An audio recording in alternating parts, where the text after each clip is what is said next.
Hello everybody, welcome to Sempa 360. Tonight around the table is my man, James Onen, aka Fat Boy. Give your hands together, welcome sir. Thanks. Yeah. Thank you. Hey man. Yeah. Did you have that beard last time I had you here? Hey, Valentine's was over the weekend. I had to make myself pretty. I'm sorry, were you one of those who was looking forward to 50 Shades of Grey and was No. disappointed when it was cancelled? No, well, the book that the film is based on is written by a lady. The book is targeted at ladies, and it glamorizes many of the female fantasies that women have. And so it's been popular with the ladies. So it's really was never for me, not the book and not the movie that it was based on. Yeah, I was curious to some extent to what the whole fuss is about. I have a few friends of mine that do own the book. I tried to get myself to read it, couldn't get through the first few pages. But I thought, you know what, if the movie comes out, maybe I'll just take a look and see what the fuss is about. And so currently it's a global blockbuster. It's like #1 in the box office, like globally. And it was supposed to premiere simultaneously also in Uganda over the weekend, but as you were saying, basically they shut it down. I did. I wrote the letter that complained about it. Oh, it was you? It was me. I thought it was Father Lokodo. No, there was others who wrote to him, but I wrote the letter to him and the media council, and I said, you know, there's something about this film that I just didn't like. Okay. Sadomasochism, torturing of girls. But you hadn't even seen the film yet. I reviewed it. But had you watched the film? No, I had not watched the film. So you wrote to them, telling them to block the screening of a film that you hadn't even seen. Exactly. I mean, I don't Because wanna, critics of the movie who have read the book, one of the complaints they have is that, oh, where's the sexual tension? Apparently, a lot of the sexual themes are really toned down in the film. Did you watch the video of the housemaid who tortured the girl? Yeah, I did. Okay, if you can describe to me the storyline, it's a house girl who has power over a young girl, right, and ends up bashing, torturing, stomping on her. Is that straightforward? Yeah, I mean, it was horrific. Okay, I was horrified. Is that something that you enjoy? No, but the 50 Shades of Grey is the same storyline.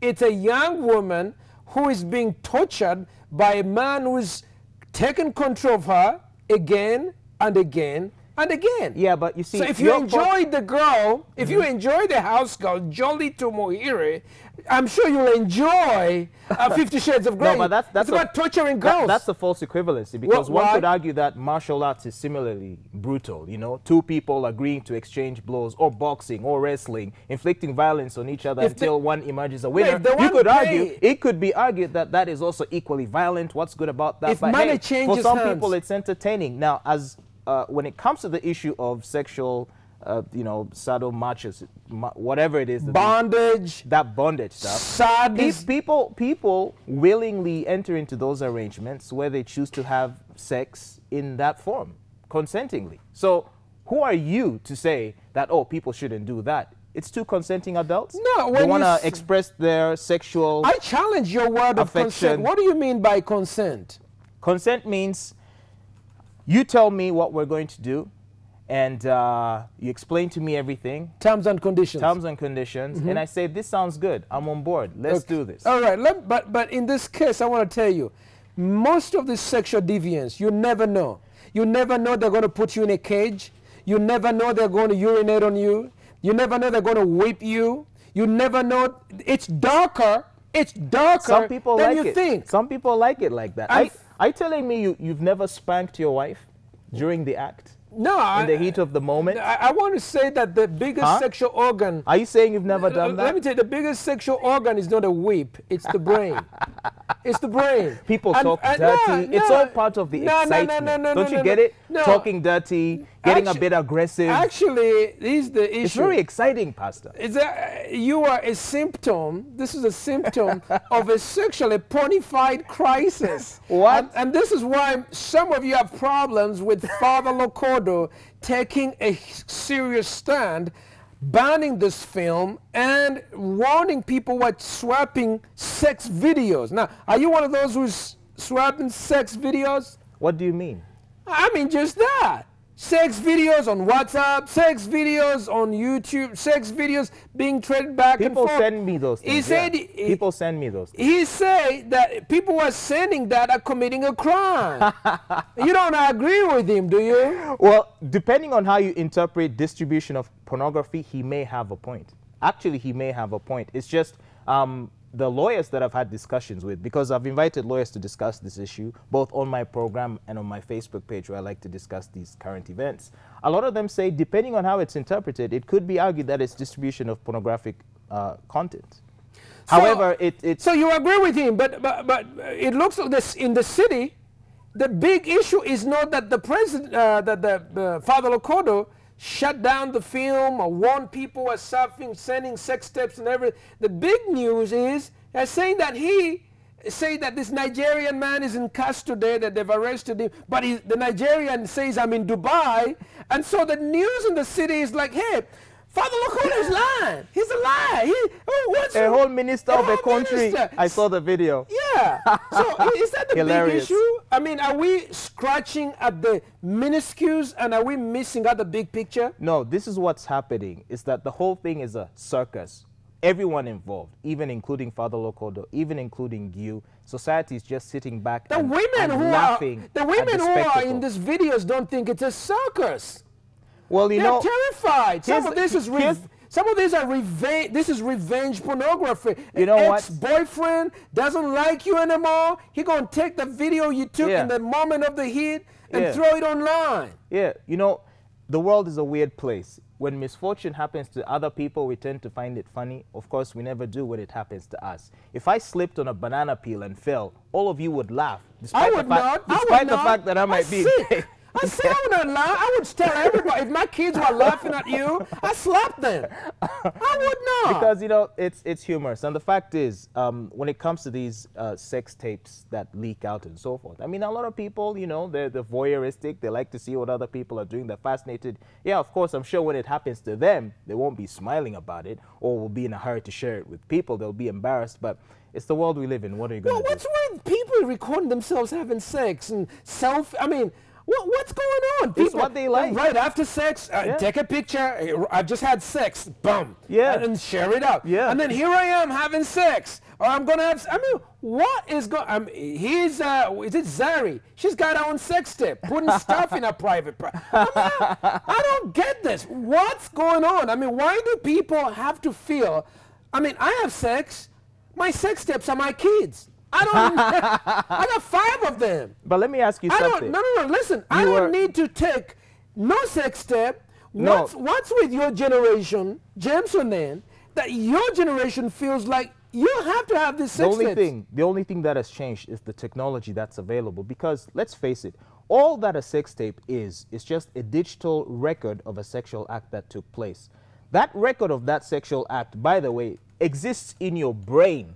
So if storing sex tapes is bad, you know what? Let's just remove brains from everyone's brain, because in your mind you have a crystal clear memory of all the sexual encounters you've had. And I love my memories. So you're distributing pornography. You're carrying pornography in your brain. No, we should arrest you. No, listen. So essentially, like I said, just technology. Technology just now has allowed for people to capture these experiences on an external device. External storage device. But do people recognize, I mean, right now, I mean, everywhere we go, I got my tab, okay? And we're talking about a generation that has grown up on the internet. They have never known life apart from the internet, okay? So everything revolves around, I didn't grow up with the internet. I grew up with a village net. They call them Generation Z. Okay, so these guys, they don't understand boundaries. Everything is texting, snap, send. Okay, and meeting online. So what does it say about the ability to build meaningful relationships, which also involve keeping secrets? Yeah, well, you know, it's really, really tricky. And I have to say that I sympathize with people who find themselves, you know, victims of secret recordings. Sometimes the recordings are consensual. Other times it's, you know, one party doing it without the permission of the other, and either out of revenge or by accident it gets out and people get to see that. So the people who are being recorded against their will aren't really people I can criticize or complain about because they didn't know that it was happening, right? But for the people who are interested in it and like to record these things and to share these things and are so, how could I say, engrossed in the technology that makes relationships a lot, how can I say, well, a lot less stable than they used to be in the past. It's just a sign of the times, you know? Every civilization rises and You think falls. Shanice might make a sex tape? She might. Who knows? I don't think so. She's too classy. But she got married in December. I didn't realize. I just got, sorry, you know, me. I just saw the pictures like a few days ago. Yeah. Was it sort of a secret? Was it... Actually, no, because the day of her wedding, she put out the pictures on Twitter and on Facebook. She was here, was asking about her relation. She's like, oh, hush up. I mean, it was, I don't want to talk about that. I'm like, what is going on? Well, and then all of a sudden she got married. She found love from Nigeria in South Africa. Well, when you were here last time, I prayed for you to find love. Have you found love? You know what? I've never not had love in my life. Don't give me that your stuff. Your prayers Don't give me that vain. stuff. I'm talking about Go pray for a lame kid. Don't pray for me. About I don't need no prayers. We're not talking about this fictitious love. No, I'm talking about finding a woman, getting married, settling down, having a little family of James Onan, fat boy, fat wife, fat kid. I'm sorry, I'm just making that one up. That's okay. Yeah, the little Onan. Yeah, but my question to you is, what do you care? Why does it matter to you? I mean, it's my life. Okay. I will do those things at my own time if I choose to. So are you saying to me I should not care? No. Like, does it surprise you? You should save your care for more important things in life. Really? Starving children. Yeah. Wars, famine, that sort of thing. That's why worry? That emotional, gory stuff. Yeah. Why worry about a man getting married and starting a family and having children and asking them, hey, when are you going to get married? That shouldn't matter. That really shouldn't matter. Especially since we know that marriage is a prison and is cause for much misery for a lot of men. It's something I cannot encourage. So your mom is in jail with your dad? Not my mom. I said it's a jail for men. I mean, why are you... I'm trying to figure out your own experience. I mean, is your own experience so bad that you don't even... It's just that almost all the married guys I know are just, you know, suffering. No, what kind of company are you keeping? Happy. I read a guy in the paper yesterday. Or I meet religious Hold on, guys. I read a guy in the newspaper, New Vision.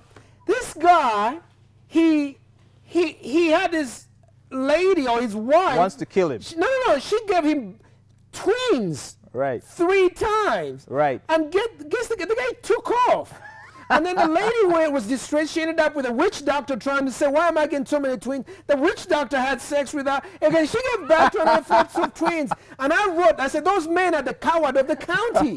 That's the coward of the county. How you run away from responsibility? So why did he run away because he realized the kids weren't his, or did he run away because he ran away. He couldn't. He was saying, I can't take it. I got 6 kids. That's really unfortunate, and I feel bad for the lady who now has to deal with those children by herself if he truly has run away. I mean, that guy just ran away from responsibility. But I'm wondering, James Onan, if there's a generation of young men like you who are running away from the responsibility of... But what responsibility? What is right? My responsibility is to myself. I'm not harming anybody by not being married. Not in Africa. In Africa, the living is the connection between the ancestors and the descendants. You have a duty. You have a duty, Mr. James Onan. Well, some African tribes are cannibalistic. Which Should tribe? we preserve those cultures too? No. Look, What's your tribe? I know you're Nilotic. You're Acholi. Yeah. And I know that as an Acholi, you have a long rich historical heritage, the sons of Gipiri and Labongo. Trust me, my tribe is in no danger of extinction. There are people who are outbreeding me on my behalf. Well, we're not talking about the tribe, we're talking about your family. And I'm sure your parents, because in Africa, when you grow up, we're not like Europeans. Europeans, they don't ask each other, when are you getting married? It's not like, it's like everybody for themselves. But here we belong to clans. We belong to families. In fact, when you go to an introduction in Uganda, my tribe, the Baganda, you stand up. My name is Sempa. I'm a grandson of so-and-so. My great-grandson of so-and-so. My great-grandson, everywhere they die. I mean, I go back 6 generations because the living is the bridge between the ancestors and the descendants. When you don't give us kids, when you don't get married, kill that genetic stream. No, I won't. I mean, it's like an end of will a not. library. I will not. A genetic stream of a library.